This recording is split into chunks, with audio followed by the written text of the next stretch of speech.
I'm not sick or struck dumb, or don't you know a kick when you see one can't quit. We're not done, we're gonna kick till the next one. Hello fine people and welcome to The Kick. This is a movie podcast on the Now Playing Network where we dream in themes and every genre is habit forming. We are in the midst of our second kick, a series on sports romances, culminating in the release of Challengers in late April. And mind you, we're spotlighting sports romances where all parties in the romance have some skin in the game, or rackets in the hand in this case. Today we're talking about 2004's Wimbledon, a movie I had never seen, but wanted to include in the kick because, like Challengers, it is a romance between tennis players, here played by Paul Bettany and Kirsten Dunst.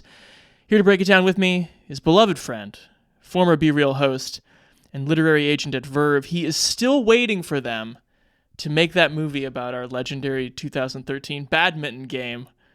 It's Noah Ballard. What's up, Chance? Thanks for having me. I feel like we're on a bit of a kick. You want to comment on that game, how it turned out, the flow of it, whether the momentum turned at all at any point? Are you talking about the time that you and me and Casey Welsh and... Yeah, my friend Neil. Wait, who was your friend who? Neil. Oh, Neil. I remember Neil. Right. Listen, I feel like much like Paul Bettany in the 2004 film Wimbledon, we just weren't in the best shape of our lives. No, not like now. Not like, yeah, we were not the Adonises that we now are in our mid-30s. We were 22 and smoking 2 packs a day. The movie Wimbledon? Had you ever seen? I feel like I'd seen the trailer enough to feel like I had seen the movie. Sure. But I don't think I'd ever seen it. Me neither. I hadn't watched it in the traditional sense. At any point in your life, do you feel like you confused it with Match Point, a much darker film? No, I really liked Match Point. They are pretty similar in that they're both British. That's right. Came out a year apart. Yeah. British tennis movies. God, what a time to be alive. You ever played tennis? It's tough to say. Not in the traditional sense. Not in the traditional sense. No, I feel like I've been at a country club once and maybe at a fancy person's house once and hit a few balls around, maybe gym class in high school. Mm-hmm. I do remember a terrible twosome of me and the gym teacher, Mr. Underwood. You played doubles against other students? I mean, it wasn't a formal league, Chance. It was just to kill 45 minutes, 7th period. Interesting. You and the teacher. But Underwood and I went for it, and I remember us winning at least one game. That's good. That's a good memory. Yeah. Would you care to bring us into the film Wimbledon by reading the IMDb synopsis in your inimitable way? I really have. I do miss in my personal life the ability to just randomly take a stand and read an IMDb profile. So, do it. A tennis player has lost his ambition and has fallen into rank 119th. Fortunately for him, he meets a young player on the women's circuit who helps him recapture his focus for Wimbledon. Peter Colt was once a rising star. Once ranked 15th in the world, I hear. 11th, actually. Who never rose to the top. That's Peter Colt, once ranked 17th in the world. 11th! Now, in his final tournament. Since this may well be my last Wimbledon press conference, I'd like to announce my retirement from... It's Jake! Tennis. That's my retirement from tennis. He's about to meet someone who knows what it takes to win. Oops. Sorry, wrong court. Lives in February, right? Yeah. $10 says you can't hit 2 in a row. You're exceeding my expectations. Mine too. Hit this one, and I'll sleep with you. Ow! Too bad. You could have used the workout. My daughter's on a roll right now, but I don't want her to have any distractions. Right. Of course. Sorry, just to clarify, do you see me as a distraction? This fall, the guy everyone counted out. Go out there and decide who you are. Might not be. Might be a winner. incredible. This is the first seeded player he's defeated in 2 years. Is now the guy everyone's talking about. So Peter Colt, Paul Bettany, is a reedy British tennis has-been. Now in his early 30s, he's on the verge of taking a job as a country club's tennis director. But at that stage in life, might as well give Wimbledon one last go. Checking into his hotel on the first day of the tournament, he is mistakenly given the key to a suite where American tennis star Lizzie Bradbury, and here's where I want to stop for a second. Peter Colt, Lizzie Bradbury. I want to invoke Burt Reynolds and Boogie Nights. These are great names. They are great names. Yeah. Chance, before you go further, can we talk about the tagline for this movie, which I feel like sets it up pretty good? Tell me, what is it? She's the golden girl. He's the long shot. It's a match made in Wimbledon. I see what they tried to do there. The golden girl is played by Kirsten Dunst. And when Peter stumbles into her hotel room, bad mistake by the hotel. She's showering. She's really chill about it, though. Oh, my God. Oopsie, oopsie, flirty, flirty. It's totally fine that you're here. I'll go back to my correct room now. But that's a meet cute that sets off Lizzie and Peter hooking up before every round of Wimbledon, much to the eyes-narrowing chagrin of Lizzie's father, played by Sam Neill, your typical controlling athlete dad. And then for most of the movie, we're in the teeth of the tournament. And Lizzie is also winning, we guess. But the real surprise is that Peter is winning. It's a last hurrah for him that involves a lot of luck, a fair bit of superstition, and just playing like there's no tomorrow. Will Peter go all the way? Will Liz crumble under the tabloid pressure of their whirlwind romance? It's a match made in Wimbledon. Yeah, there's some real for love of the game vibes in this one. It's just Totally. like an old geezer just dusting it off for one final chance at glory. It's funny you say that because I thought about For Love of the Game as kind of the paradigmatic example of movies I did not want to cover on this kick, where the love interest is so sidelined as to be in a different movie. And this is what we'll talk about. How does the fact that Lizzie is also a tennis star help this movie? But I think she does get, unfortunately, a little Adrian zoned by the end. She gets absolutely cheesed by this romance. This romance doesn't, not to spoil the movie, it doesn't help her at all. No. In fact, it uproots her life in a way that it maybe by the end she'd given up professional tennis. We know that not to be true thanks to one of the sweatiest epilogues you've ever seen in your entire life. Sure. Real quick before we get to the larger discussion questions, put together a little tale of the tape here. Oh my! Will you explain that further? What is a tale of the tape? Are you get? It's like the technical details. The technical details. You got it. Fastest serve, 144. I don't know. I think that's the fastest serve of the movie. Fastest serve featured on screen, 144. That's right. That's right. Length, 98 minutes. Box office, 41.5 million. Against what? Does it? 31? A real, got to the middle. Got to the middle, probably no profit. How about this, Noah? It shared a release weekend in September 2004 with Sky Captain World of Tomorrow, Mr. 3000, and Resident Evil Apocalypse. What a time at the American Cineplex. Now, are you going to do Mr. 3000 for this category? Is at any point the titular Mr. 3000 in love with another baseball player? Well, I've never seen the film in the traditional sense.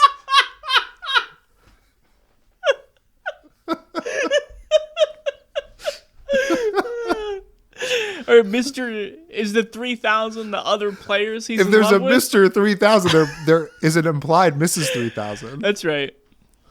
All right, I'll add it to the end. I'll email you if I decide to go that route. Take out Challengers. What is that? A space movie? Right. Do Mr. 3000 instead. Oh dear. Number of times in the film that John McEnroe and Chris Everett loudly suggest that Peter Colt sucks at tennis. It's about a half dozen. Director Richard Lon Crane, who made the acclaimed Richard III adaptation and the somewhat less acclaimed film Firewall, also starring Paul Bettany. I believe Harrison He's got a Ford... Bettany kick. He's got a Bettany kick. Favorite part of Firewall is always that Harrison Ford puts a pickaxe through Paul Bettany. Cinematographer Darius Kanji, which I bring up primarily to note the similarities to he just shot Panic Room with Fincher, and the way that he moves the fake camera through the wall is very similar to how some of the tennis balls move with the fake camera in this movie. Actors from Lord of the Rings, one, it's Bernard Hill, who I know you're excited to talk about, Noah, yeah? Yes. Actors from Game of Thrones, one, Nikolai Coster-Waldau, who plays Paul Bettany, Peter Colt's best friend, a German player called Dieter. Why couldn't he just be Danish? Years since last a British man had won Wimbledon when this movie came out was 68. And I feel like that is something that was very lost on me as I was trying to they really make a big deal out of Peter Colt playing who ended up being another fake player like Tom Cavendish. They're like, it's the Battle of the Brits in the quarterfinals. People are losing their minds. And it was because there was this long-standing tradition at Wimbledon where it was the most iconic tennis tournament in the world, an extremely British institution, but British players were not winning it. And nobody did until Andy Murray in, I think, 2013. It was like a 75-year drought or something like that. So they were sort of imagining the media frenzy around this broken down man pulling it out. Noah Ballard, I'm about to give you the floor, buddy. This is a rom-com and a sports movie pushed together in an, I think, extremely 2004 way. How's the balance of this genre for you in Wimbledon? Between the sports movie of it and the rom-com of it. Yes. I don't want to tip my hand too early, Chance, to take away from the possible conflicts we could get into. But I think this is a pretty bad movie. And I think that there's something miraculous about how kind of rote both the sports story and the romantic story are. Okay. Do you want me to be more specific? Go on. Tell me of their roteness. So I live alone, and sometimes when I watch a movie, I just tell the apartment what I think is going to happen out loud. Sure. And just see what happens. In this one, I was able to do the 5 scenes that comprise the third act in a way. I was like, oh, she's coming back soon, isn't she? He's going to hit a little lull in his game and she's going to come back and they're going to have a talk. And then I bet there's an injury scare that really throws his natural ability into question, how much he's going to have to dig deep. Things like that. And it was like, these are movie tropes, or at least narrative tropes that felt like, I don't know, I don't want to be too mean to it, but no, it's all right. It's pretty by the numbers. It's by the numbers. Yeah. And I mean, maybe it wasn't as by the numbers in 2004, but it's also incredible. It's also incredible how by the numbers it is, and the star power that's kind of there too. Kirsten Dunst, I think, gives a little credence to how ridiculous they really it only takes them 3 scenes to fall in love. Yeah. And then have that fight where it's you just were trying to have sex, and you think it's a lucky thing, and that's the streak, and you don't actually care about me. And it's well, yeah. This is a bad guy. This is an anti-hero from 2004. He literally sabotaged your chances to win this year for his own gain. Mm-hmm. Yeah. Yeah, I think there are like some specifics. I was curious. I was trying to figure out the writing, like how the writing of this movie took shape, because it is, and what I could ascertain was that the original script was written by Jennifer Flackett and Mark Levine, a screenwriting duo who made such movies as Madeline, Little Manhattan, Journey to the Center of the Earth, Nim's Island, a kind of curious, like, you know, make family pictures. And then it was rewritten by Adam Brooks, who is a real rom-com voice of that era. Practical Magic, Bridget Jones, the second movie, Definitely Maybe, which he also directed. So my suspicion is that the original script has the more like hardcore tennis stuff in it, and then Adam Brooks came in and made it. Well, there's like, very little tennis. Like you asked about it being a sports movie, and it's like a lot of the outcomes of the actual games we get in conversations after they've occurred.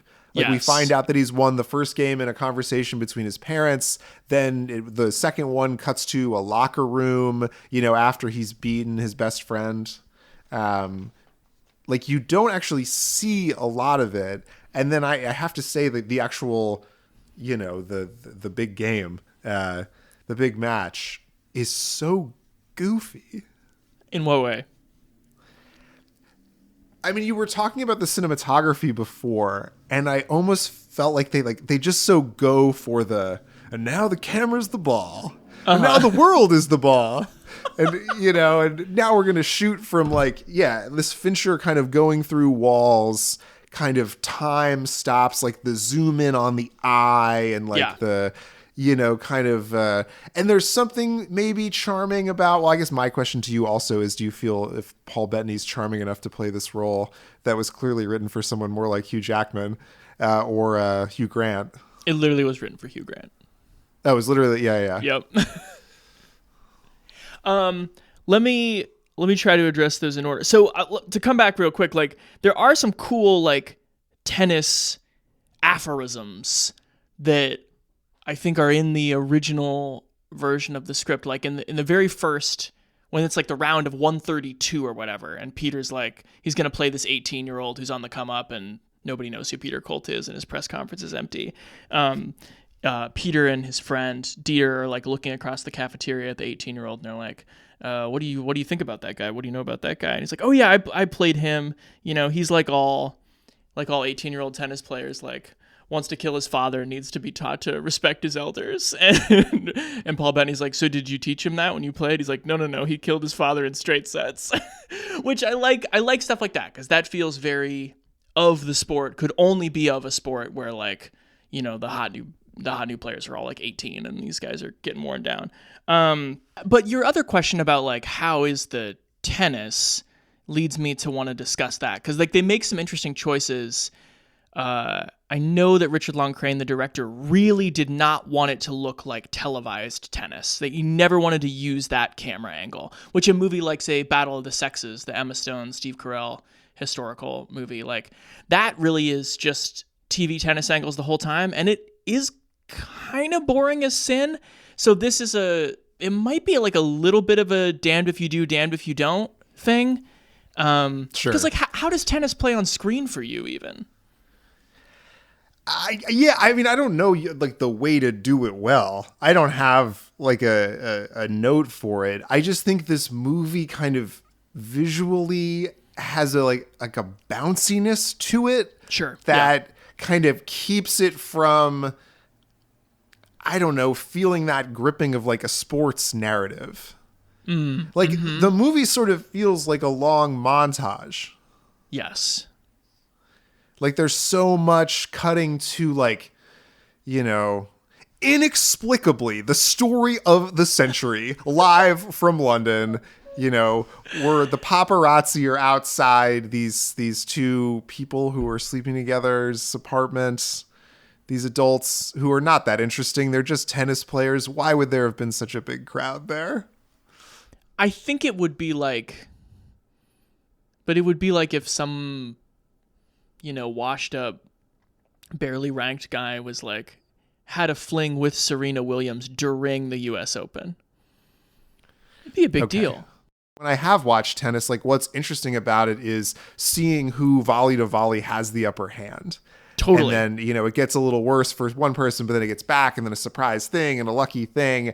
And I don't know that the movie ever figured out a way to kind of hold that tension in a way that looked believable. That's a good way to describe it. Yeah, because it's really like volleyball. It's really stressful. You're waiting for someone to fuck up, but when it's not real, it's not like something like boxing or football or baseball that is like more inherently cinematic and like persona driven. Right. Yeah. I will say, in defense of the tennis, everywhere I read, the actors did their own serving, and I do think that Paul Bettany looks very good and believable serving as just like sort of a slender, like 6'2" dude. God, especially when he tweaks his back. Oh my God, when he's because there's like he has one more point left in that one, and he's like, this is gonna hurt, and he just like reaches up toward the sky, and unfortunately they cut away at that moment, which is stupid, but like it was set up well. It was set up well. Well, it's like the same thing that Kevin Costner says, like when he's in the ninth inning and he has to throw that fastball, and he's like, this one's gonna hurt. Billy Chappell, another for love of the game, going back. Chappie, how you doing up there? In the twilight of his career, a last moment at greatness. Your point was funnier earlier with there's so many times when it throws to McEnroe, and he's like, now I'm not saying he should do this, but if I were in his position, I would just like forfeit the game. Like there's no way he comes back from this. And then he will be a laughing stock to his community. One of the quotes from McEnroe I wrote down is, "This is primo choke time." Yeah, this guy is known to choke. He is what we call a choker. He will choke. There's no universe in which he doesn't choke right now. Last thing I'll say about the sheer tennis of it all is I do think that Kirsten Dunst has a great tennis face when she hits the ball. The exertion on her face is very believable. She's an actor. Way to say it. Yeah, Kirsten Dunst's tennis face. Yeah. She has my favorite Kirsten Dunst line reading of the film. What is it? Were you going to bring this up? What is it? Love means nothing in tennis. 0. It only means you lose. Such a good line. Yeah. It's like the ultimate solo sport. What does companionship mean to these people? They're not playing doubles like you and Coach Underwood. Exactly. It's not like me and Casey, the badminton court. How about the chemistry, the romantic chemistry between Bettany and Dunst? That do anything for you? I've got a question for you. Right? Where do you come down on the whole fooling around before a match issue? Well, that's a very intriguing question. Because I think a little fooling around can be really good for your game. You know? Help you relax. I'm not sure I've done enough research to have a definitive opinion. That's very sad. Yes, it is, isn't it? It is. It's very sad. Don't get me wrong, I'm very interested in doing the necessary research. I just think it's kind of goofy. Like, I don't know that I saw that or saw it more than... I think if the movie plays it more like, yes, this is just a guy who gets into this thing where he has to sleep with this girl in order to continue to win. And he pursued that with reckless abandon. I think the Bettany character makes more sense, but the movie teeing up they're going to spend their lives together and have children. Like, I don't know about all that. First of all, the first time they sleep together, you see nothing. You don't even see them like enter the bedroom together. They just like turn around and they're like, I think we're going to do this. So it's very, very tossed off, which kind of sets you up to believe like, so this doesn't hold a lot of meaning for them. It's literally just like, make sure you tie your shoes with the same knot before the big match. And so you could advance like more of a superstition comedy where from round to round to round, they have to do the same thing in crazier and crazier circumstances. But then they just drive to Brighton instead. Right. Yeah, it becomes like a very good year or something. No, I think if they had played out the, Olympic Village syndrome, so to speak, where people just like hook up and then like falling into a pattern of that feeds into these people's superstitions. Like that's a more compelling reason for them to be like, oh, we both won and we had sex yesterday. We should probably have sex a second time so we can both win again. But she quickly jettisons winning. I think that's a problem with the movie too, how quickly it gives up on her also like having a thing. Totally. Well, I think in retrospect, it sort of does her dirty in terms of just like, I don't even know how she did the first 4 rounds of the tournament. Good, I guess. Like Sam Neill's mad the whole time, but was she doing fine? We don't even know. Unclear. Yeah. And then I feel like the movie kind of moralizes at the end of like, oh, well, she's a child. She'll have plenty of years to win. Give it to this old man who's on his last legs professionally. He deserves it more. I pulled 2 quotes here. One of them is from the confrontation scene where Lizzie says to Peter, I think the thing you fell in love with this week is winning. And then another quote is about Peter having to play his best friend Dieter, Nikolai Coster-Waldau. And he goes, well, it's not like I have to kill him. And she says, do you know what it takes to close out a friend in the 3rd round of Wimbledon? Because that's killing him. Quotes like that, do you think that betrays a much darker movie that is not realized here? I think perhaps a better movie. I think it is more, there's clearly a movie about obsession here. Because it's just not moments like him crawling up the side of that building, to get to her, like are not earned. No. Like we need to know that either this guy is madly in love with this person or he's so obsessed with the idea that he needs to sleep with her in order to win the next game that he'll go to any length. I do think like the tableau of this movie, like without the pieces in motion, like it is like very, very good theoretical casting. Like I have looked at this poster for years and been like, I need to see that fucking movie because like Paul Bettany really does look like a washed up like Andy Roddick or Andy Murray type, and she really does look like Maria Sharapova, and the way that Kanji shoots like the crowd and the green of the grass, like it is really like people when they're just kind of standing there, they have a great look. It's like it's been imagined. It's just like when people start moving and start talking, it goes awry, which is part of movies. No, I mean, I want to compliment to the movie for being such a small movie. It feels like a very big movie. Sure. Because there's just so many characters doing all kinds of stuff. Yeah, like they managed to get into like he has the relationship with like the pick me out a winner Bobby Ball boy. Love that. But that sort of makes my other point too. I love how kind of camp it is. Uh-huh. Like a movie that allows an 8-year-old child to be nearly blinded by a tennis ball as like a reason for Peter Cole to step up, and then he's unable to do so as a second joke. That's unbelievable. I had this written down later where I feel like we're stepping on some of my joke questions, which is totally fine. But like, yeah, that guy Jack Hammond serving a 144 mile per hour ball into the eye socket of this boy, like that. That's right up and there then he's with back. like Mr. He's back by the end of the match. Oh yeah, and Peter's just like, "You all right there, old chap?" The boy's like, "Yes." And his eyeballs hanging out of his socket. He's like, "I'm all right, sir. Good luck." As you said, sprawling and entertaining supporting cast. Who worked for you? Who didn't? Who do you want to shout out? I thought McAvoy was great as the brother who consistently bets against his own brother. £20 to win. AJ Bath. Hold on. Isn't he playing your brother? You should be ashamed of yourself. Yeah, but curiously, I'm not. Yeah, who bikes down to the William Hill and like can't seem to park his bike ever. That's No. his main character trait. And then, he bets against his brother.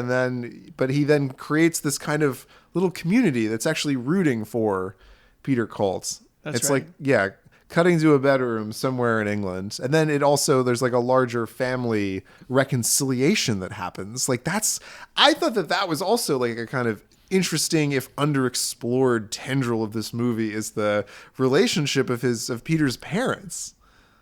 Yeah, played by Eleanor Braun and Bernard Hill, who like live out in the country. And why are they not getting along? She was snogging with someone at the club? Because he's not winning.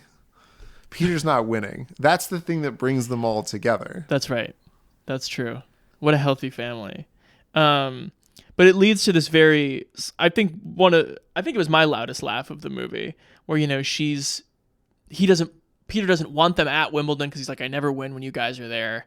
And so they're both kind of like obsessed with his career, but also, like spurned by that. Like, fine, then I won't even watch. And his mom just like works in the garden, but she's not getting along with the dad, Bernard Hill, who's decided to like sweep out the treehouse and live up there because they're not getting along. But once Peter does start to win, she climbs up in the treehouse, and there's this very funny scene where he kind of like, bends her down as if in a dance, like a half drop. What do you even call that when? Anyway, you know what I'm talking about? Dip me. I don't know. Dip me. That's it. Yeah, he dips her, and she like sees this meat that he's grilling up there in the treehouse, and I know. And he really does linger on those rabbits in kind of like an erotic way. Rabbit, I caught it messing with your lettuce, and then they kiss deeply. Well, that's also because she's so annoyed by the rabbits eating her garden that it was like he really spoke her love language by killing them. Yeah, that's right. And then later they're the critters, baby. They're fucking loudly in the kitchen, which Peter walks in on, and she says he thinks he wants it's his brother's pornography at first, but it turns out it's his own parents. Because early in the movie, tell me if this is a joke that landed for you. James McAvoy is watching Deep Throat, the director's cut. Hilarious. Is that known to be a... Yeah, I think that's funny. But yeah, he thinks it's the porn, but it's the parents. And then she's like... Who then, like, are mid-coitus, look back at him and they go, it's because of you winning, Peter. It's the thing we have in common. We wouldn't be having sex if it wasn't for you. We thought about you the whole time. All of that is implied. That's subtext. That's subtext. I just for clarity, that was subtext. That's not a line anyone says. Eggs and soldiers, she says to her son. He says... Just eggs, thank you. That's pretty good. Noah, would you like to move on to our own montage round? Oh, please. Let's think about all the great sports movies from all the many years, Noah. The Natural, Pride of the Yankees, others, to be sure. Any of these sports movies in Hollywood history had the opportunity after the climactic match to zoom out, to be the world, and then have the world be the ball. And none of them took it until this movie. Well, it's sort of like Men in Black by way of tennis. Yeah, that's right. And then a tennis racket hits the world. I mean, I get the joke. I mean, I feel like the whole movie is not building up to... I feel like the whole movie is not building up to an emotional climax. It's building up to that shot. Yeah. And if you look at it through that lens of like, what would be a cool moment to have a zoom out and have the world be a tennis ball and then get exploded by a racket, then a lot of it makes more sense. And then they're like in New York on a somewhat rundown court. And he's like, we have children now. And Lizzie did win Wimbledon and the US Open twice. And then it's dedicated to who? David McCormick, who like founded IMG. It's just a very weird last 90 seconds after very standard previous 90 minutes. Yeah. That is kind of the dedication is odd. Like, what is David? I mean, like, if you research, like, David McCormick had a lot to do with like tennis rankings and just like sports agenting and of course everything. But like, what has he to do with this film?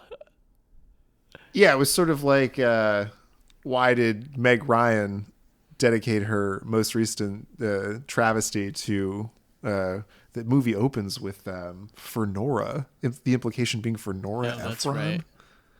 Oh boy, it's yucky. And that was Mark McCormick. Sorry, didn't want to refer to him as David. R.I.P. Noah, the most questionable training tactic seen in the movie Wimbledon. Is it A, going on a multi-hour jog in Chuck Taylor's the day before quarterfinals? Not advisable. Is it eating fish and chips consecutive nights during Wimbledon? Or not having any coaches? That, I have to say, it's not having any coaches. It's so weird that they go for the Favreau agent instead of the coach. Yeah. Or that they have the best friend and not the coach. And then they try to have the coach. They try to have their fucking cake and eat it too chance when they try to turn the head attendant of the locker room into the coach. And it's like, he's not the coach. We know what he does. There's no reason that his inspirational do it for England man or whatever, that doesn't carry any water. I agree with that. It is a little strange, and definitely like a missed opportunity, right? Like in that first press conference when no one's listening to him, someone could be like, "Where's your coach?" He'd be like, "I'm ranked 119th in the world. I don't have the money to hire one." And then like people could start, throwing themselves at him as he advances the rankings. Totally. Never happens.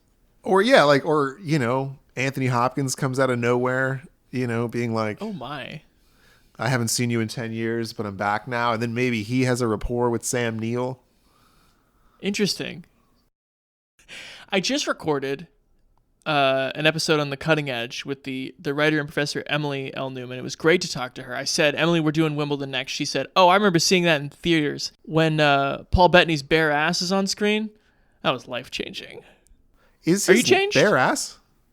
In front of the mirror in that like montage when he's deciding what undies to wear. And he's like, what about yeah, no like undies? a little strip of top butt. Oh, it seemed like a fair bit of butt. I think the question is that his butt though?